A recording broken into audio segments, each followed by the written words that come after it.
Fabulous evening, everyone. Today is a Monday and it is almost end of the month of August and going into September in North America.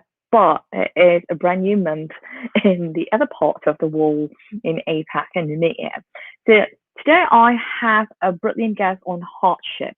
Hardship is all about leading from the heart for other beating heart and bringing change and challenging the status quo of how the workplace should become right now and the now of diversity, leadership, and us collectively.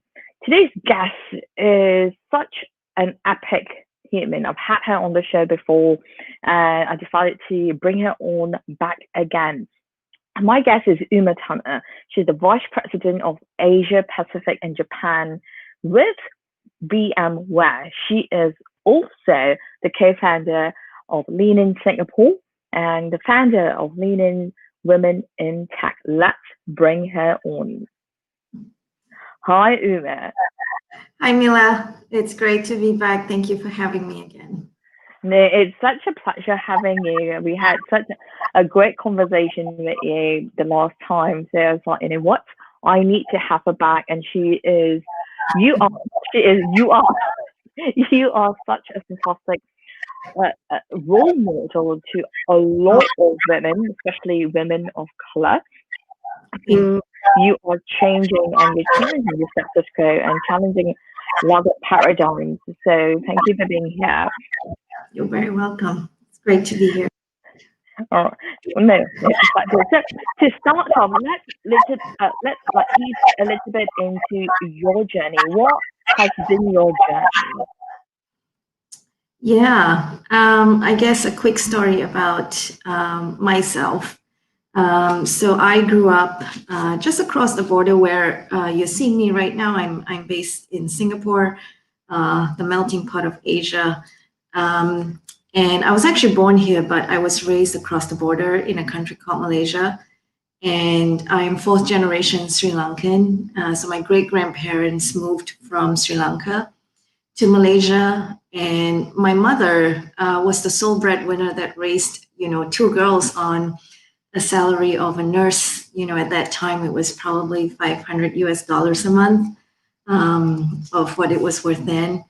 And my dad had to stop working when I was born because he had a heart attack and he survived. And my mother was, being the good Indian wife, I guess, was really concerned about him going back to work. And she said, all right, I will hold the family. I don't want you to work anymore out of the fear of his health. So I guess I grew up watching my mother be the breadwinner and my father kind of getting the kids ready for school, driving us to school, cooking, kind of doing all these things that I thought, kind of was normal. And at age 5, I was watching the television with my family and I saw an orchestra for the first time. And there was a pianist and I pointed to the television and I said, I want to be a pianist. And so my grandmother bought me a piano. And I finished grade 8 when I was 15.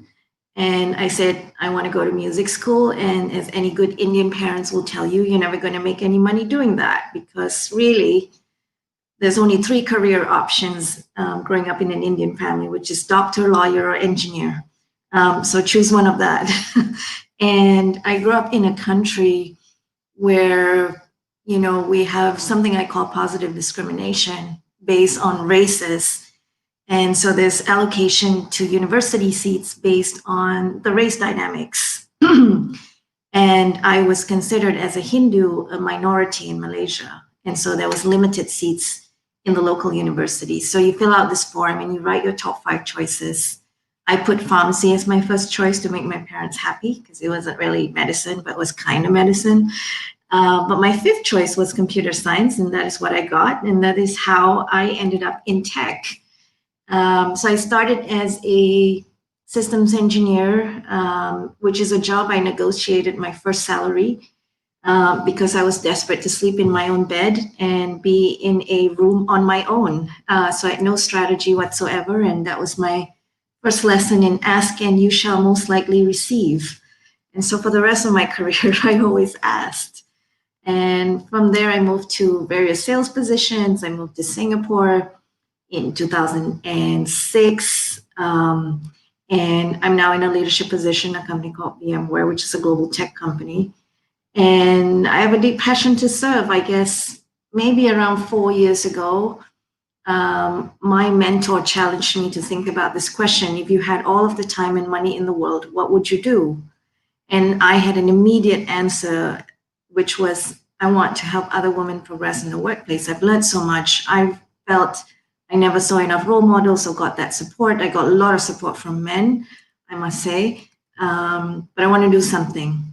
And so I have a deep passion to serve and to build and empower talent in people.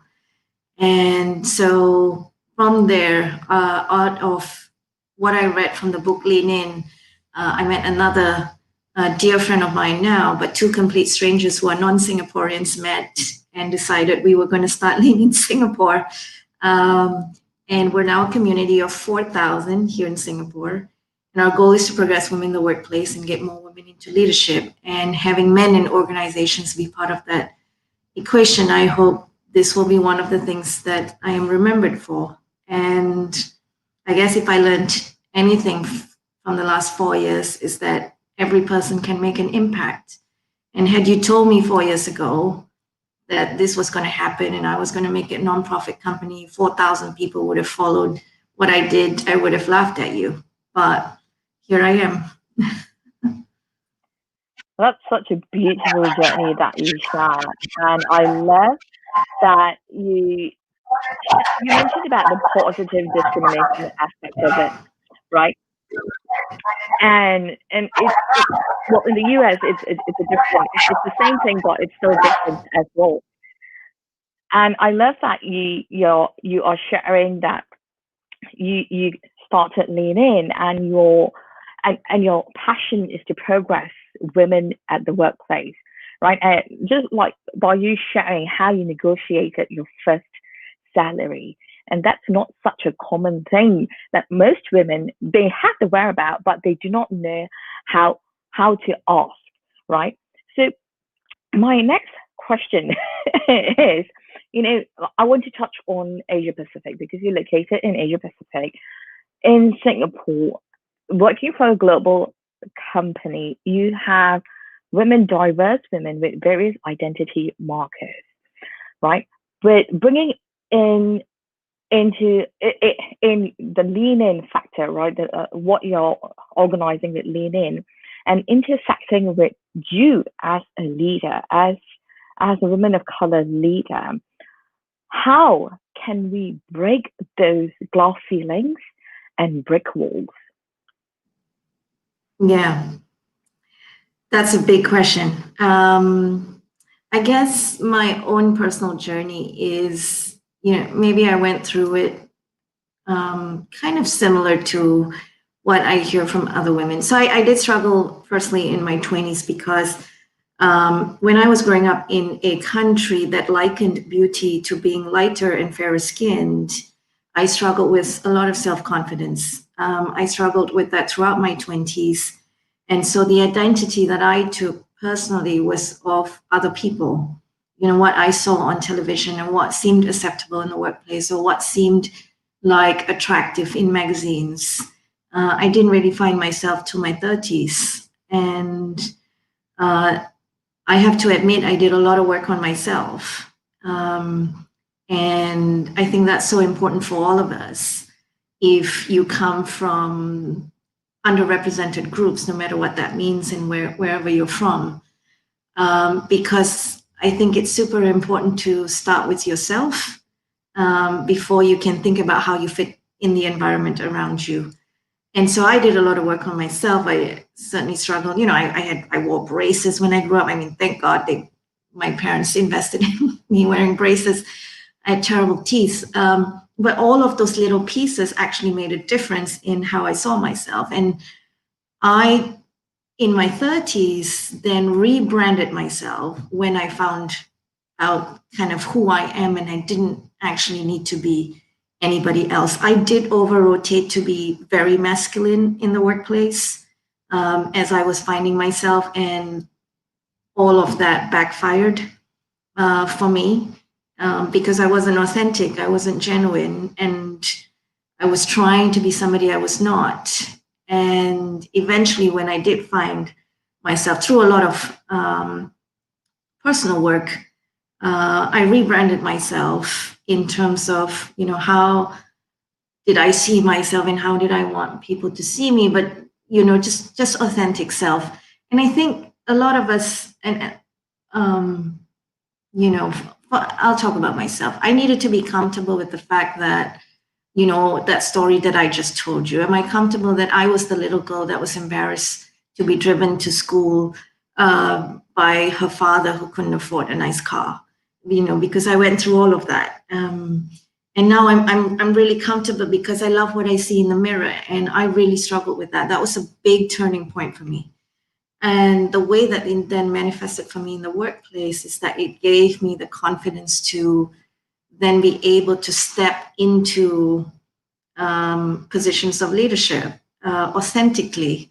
And a few lessons that I have learned, I guess, is number one, as an underrepresented person, you will always need to double your voice. So if you are trying to pitch an idea or you want to have somebody support you in a meeting, etc., try and find a posse, as I would call it. And I would encourage all women to do this, by the way, not just women of color. Now, it's great if you can find another woman in the room to do that, but if sometimes you're the only woman in the room. And I usually try to get my boss, if it's an important one, or I try and get another ally. And I think having men as allies is another super important thing. So doubling your voice for me has proven to be crucial. Because like it or not, the dynamic is that when a woman has something to say, her voice is going to be less heard than a man. A man's always going to be double the voice of a woman. You can't change that. So what you can do is to form a posse. The second, I would say, is having a circle. And this is the most passionate thing I do. What I'm most passionate about at Lean In is Lean In circles. And, Sheryl Sandberg says that future female leaders will come from circles. My own circle, which is 7 women, has literally helped me transform my life. They're small groups of women who come together for real talk and peer support. And I say it's where women can come together and be unapologetically ambitious. And like many people, I have a great group of friends and family who are very supportive. But if I'm being honest, many of them have no idea what I do for a living. Or really have a good understanding of the challenges I face at work.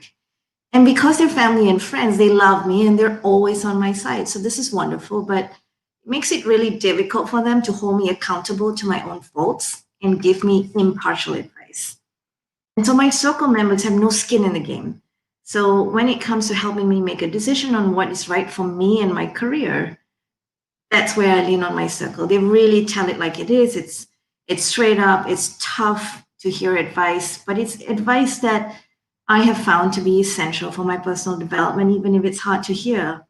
And because that's the stated purpose of a circle, a Lean In circle, they never have to worry about sacrificing their friendship with me in order to let me hear what I really need to hear to develop and grow. So, we've got more than 100 Lean In circles in Singapore now who are now meeting virtually and helping each other through the pandemic.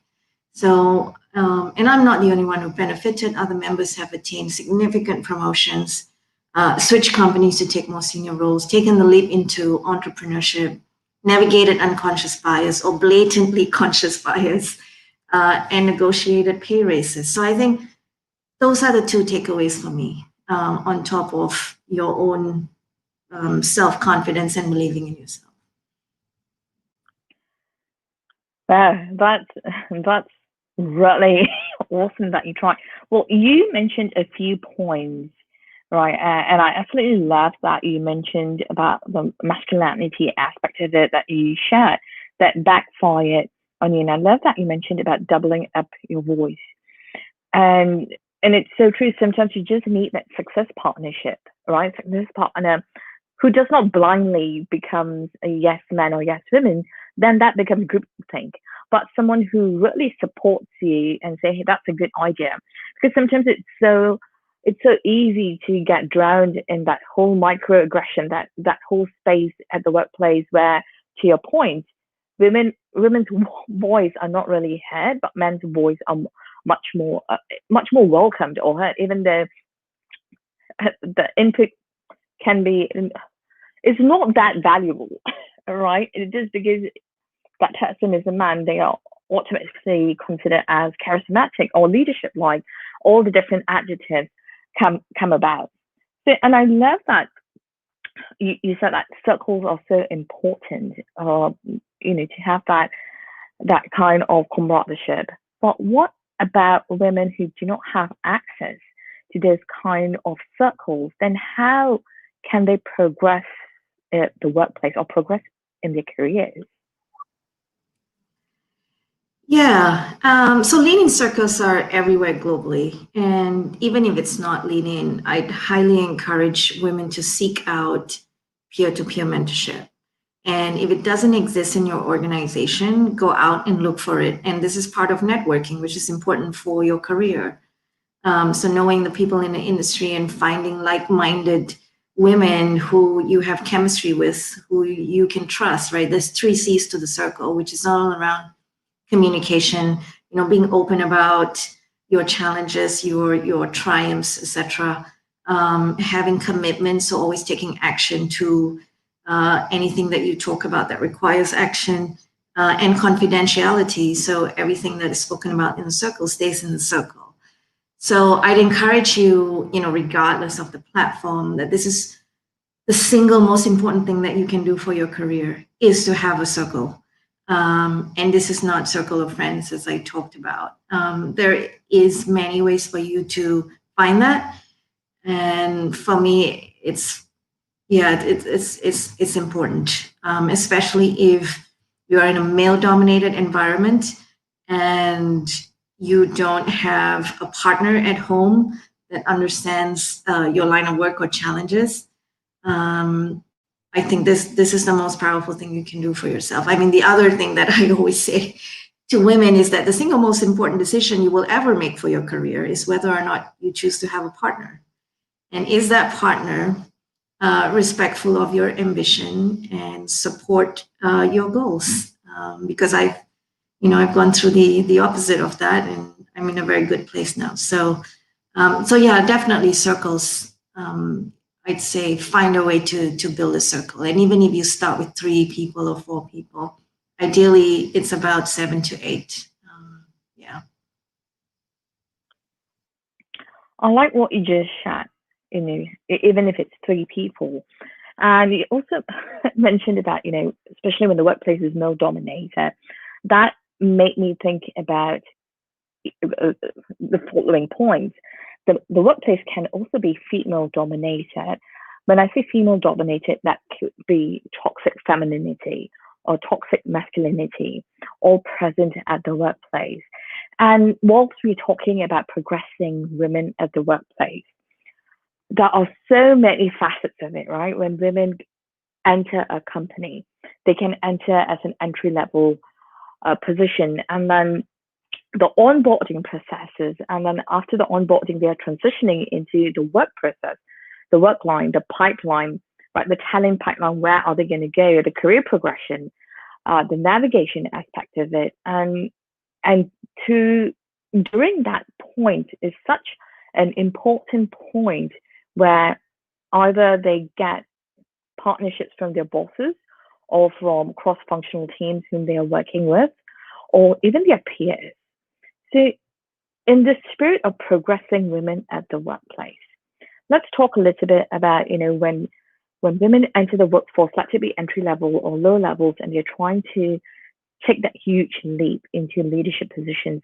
Sometimes they hear narratives like, you're not ready yet, you're not leadership material. And that acts as a gatekeeping aspect of progressing. How can we beat that? How can we break that brick wall? Yeah. That's a great question. So for early career women, I'd say three things. Ask, plan, and circles. So the first one around asking, back to my story about negotiating my first pay. I mean, I did that out of desperation to sleep in my own bed, but the moment I got a yes, it gave me the confidence to then ask for the next one and the next one and the next one.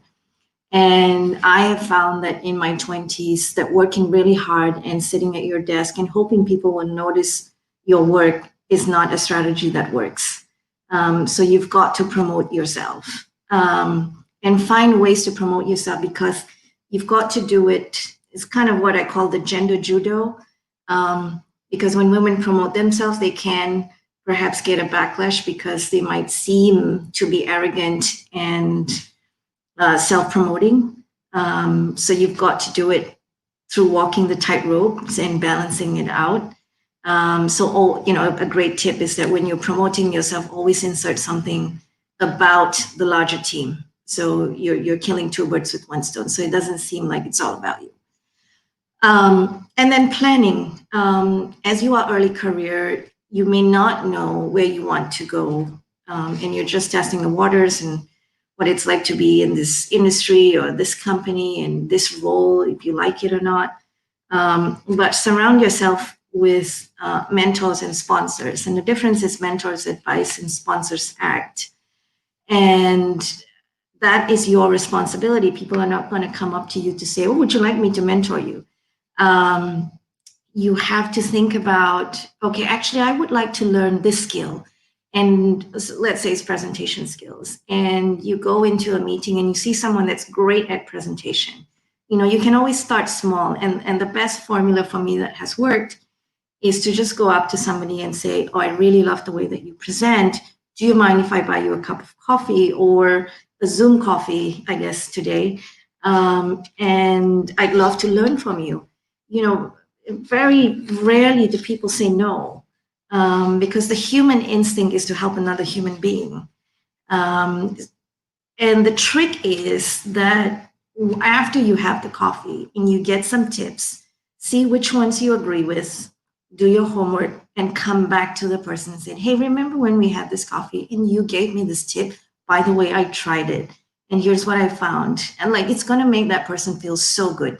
And then ask for the second advice.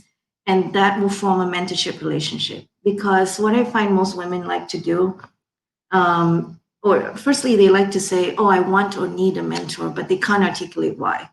And then second, they tend to rock up to people like me and they go, will you be my mentor? And I'm like, I don't know you. So it's very awkward. So it's really just starting with one piece of advice, follow up, second piece of advice, follow up. It will become a mentoring relationship. That's a formula that works. And the last one I talked about is circle. You're coming as an early career, you're coming into an organization, you may feel that you don't have the power to impact change. You're trying to navigate your way around, and circles are super important. We have a few early career circles in Singapore, and the way that they measure success is, did you negotiate your pay when you got your first or second job?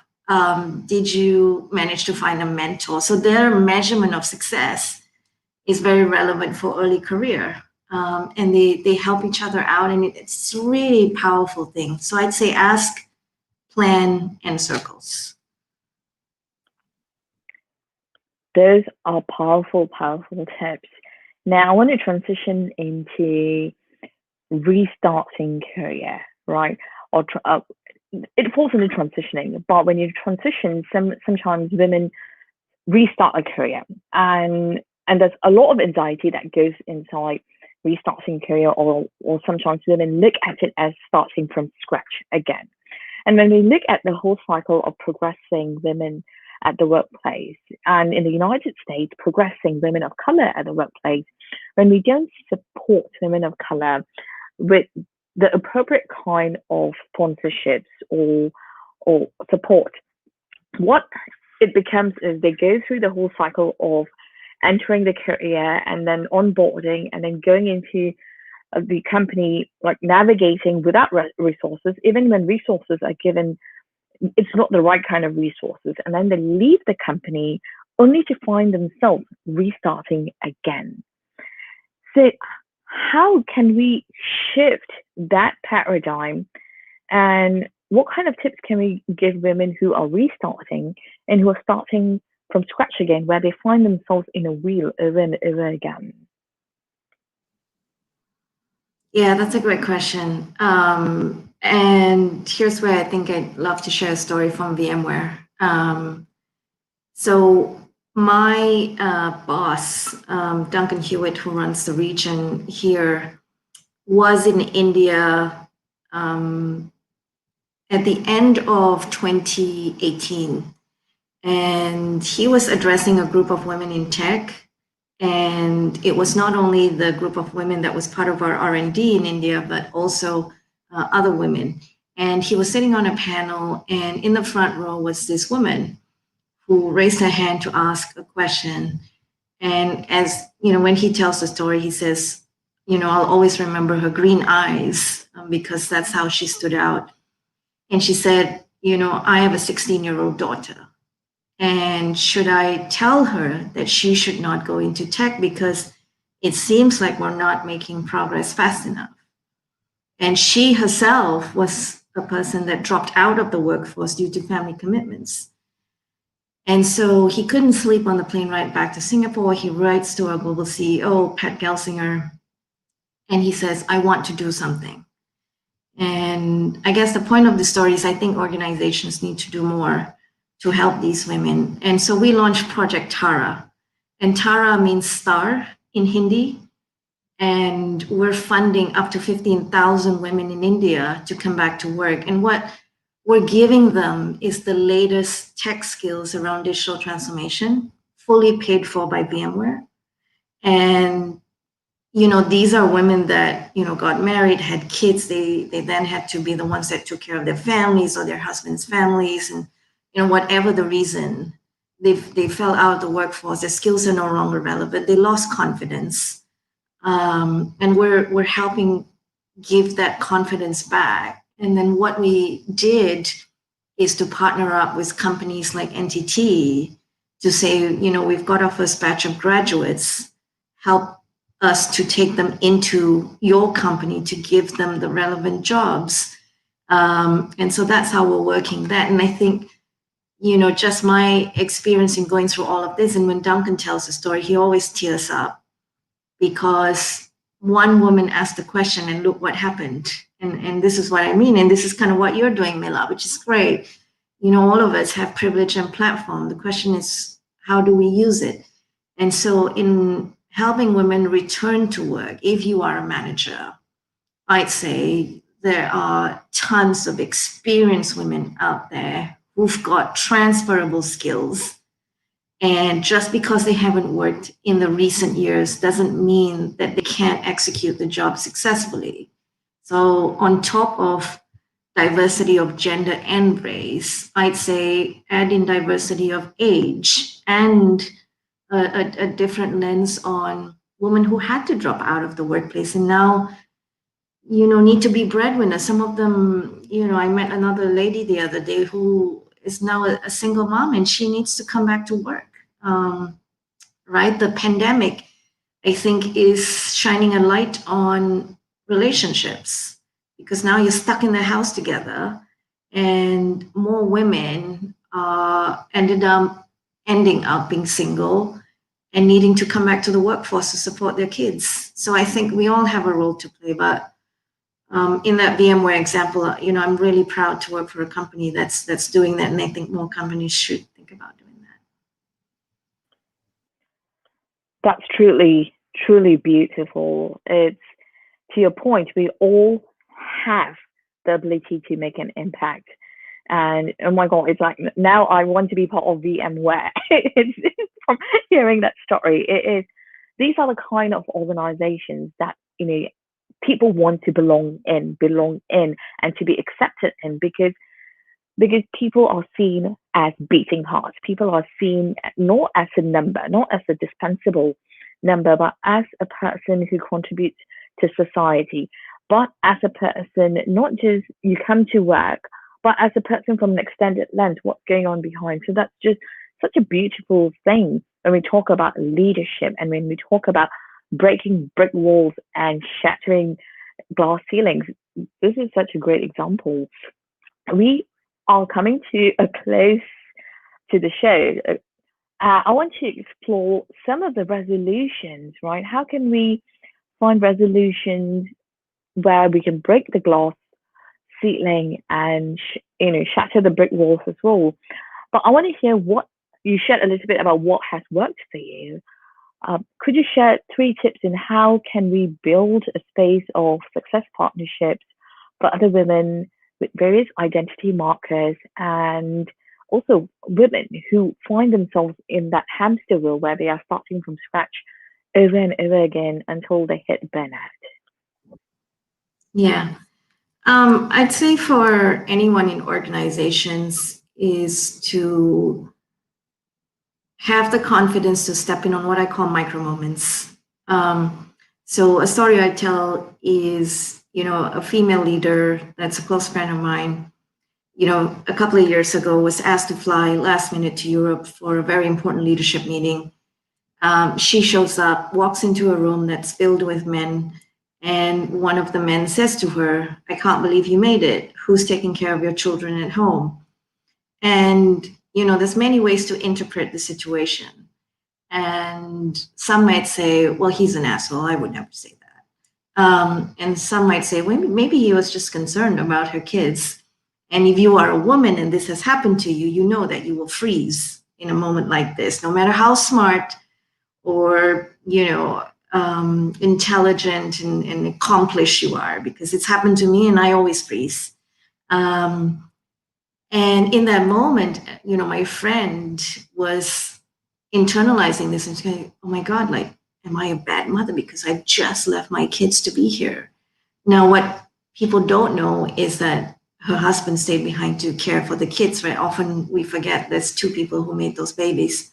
And that's an example of a micro moment where someone could step in to say, well, actually, her husband's staying back to take care of the kids. So I'd encourage people to step in on micro moments because I think the bigger crime is to not say something. But when you say something, just remember to do it with kindness and respect.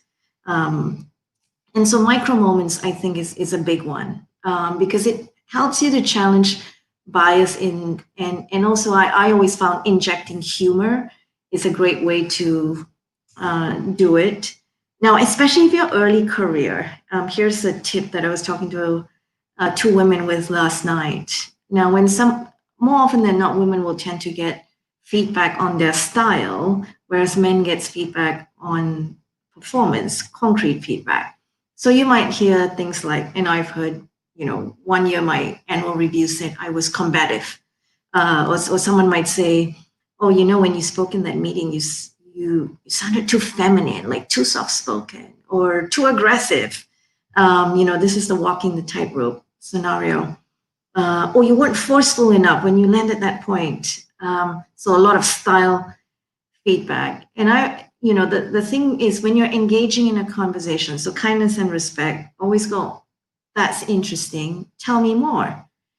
And then when they say, oh yeah, when it was on this slide, when you said XYZ, and then you just repeat the last few words. Oh, when I said XYZ, so this is negotiation tactics. You're getting the person to explain more and more and more. And what I found in every situation that I do that is suddenly the person figures out whatever commentary they had in the beginning made no sense whatsoever.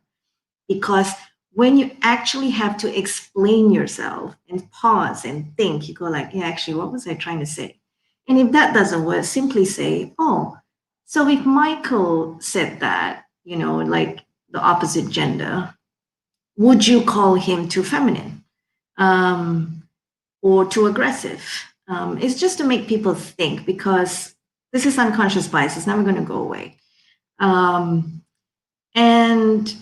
I'd say if there's any men listening, and even for women, I'd say think about introducing your female peers and colleagues, and especially early career women, differently. And the story I'll tell is one of my friends is a CEO of a $5 billion company here in Asia.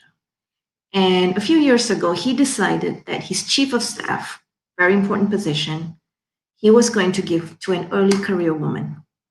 And this person comes from the Philippines, moved to Singapore, very young. She gets to sit in every single one of his meetings. So, her career just escalated because she got so much learning. But I was having breakfast with him once, and he said to me, every time I walk into the room with, let's call her Sally, people think that she's my secretary, and she's there to take notes. And I said to him, let's call him Mark, I said, Mark, just introduce Sally differently. And I gave him, say the next time you walk into a meeting with your customers or partners, just say, this is Sally. She's my chief of staff. She sits on my leadership team, and she is absolutely critical in all the decisions we're going to make for the business. So immediately takes away any presumptions and bias or notions that someone might have, and immediately elevates her position. And so if then the meeting starts that way and she has something to say, you've already, discreetly doubled her voice. So think about introducing women or underrepresented people differently. Wow, those are really fantastic tips that you gave, Uma. It is so brilliant. I know we have been having viewers. I don't want to just regard our viewers. So we had also when you were sharing about how women the who are taking care of your children, that comment, Olga chipped in saying that happens to her. Every time she goes on a business travel. So I wanted to share that really quickly. So I know that you shared quite a number of points, very, very valuable points for our listeners and viewers to take away. This has been such a phenomenal conversation with you, Uma, and I, I feel that every woman should have a sponsor and a mentor like you, because you shine light, and not only shine light, but it's genuine leadership. And when we talk about women in leadership, you exemplify it, and you are mirroring everything that a woman in leadership must be, which is hardship. Thank you again for coming on Hardship, where we lead for other hearts, for other beating hearts from the heart. Thank you for being here, Uma. Thanks, Mila. Well, thank you everyone for viewing today's show. It's been such a pleasure. Please do give this a like on YouTube, subscribe on iTunes. Hardship, the Now Workplace Diversity Leadership, and I'll be back next week, and we'll talk to you soon.